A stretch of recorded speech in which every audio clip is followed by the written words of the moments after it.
तो जी हाँ दोस्तों, बता दूं भोजपुरी सुपरस्टार थे साई लाल यादव जी थे। बहुत सारे गाने आते रहते हैं, लेकिन उसी में से एक बहुत ही कमाल था और सीरीज़ वाला गाना है जो कि है डोली में डोली मार देम। जी हाँ दोस्तों, इससे राइटर पवन पांडे जी हैं और इसका पार्ट 1 भी आया, पार्ट 2 भी आया और दोनों ही ब्लॉकबस्टर रहा। और उस तब से ही खेसारी लाल यादव जी जितने भी फैंस हैं वो सभी पार्ट 3 के लिए डिमांड कर रहे हैं।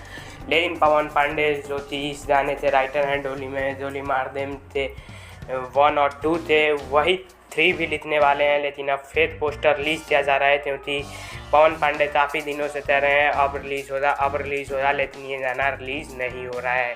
तो काफ़ी सारे लोग इससे फेक पोस्टर बनाए हैं। तो पवन पांडे जी ने इसी पर एक पोस्ट डाला है अपने सोशल मीडिया फेसबुक पर और उन्होंने लिखा है कि फेक पोस्टर पर ध्यान नहीं दीजिए, सारे हम भोजपुरी से बहुत जल्द आप लोग डोली में डोली मार देम 3 सुनने तो मिलेगा, वो भी सारे हम भोजपुरी से।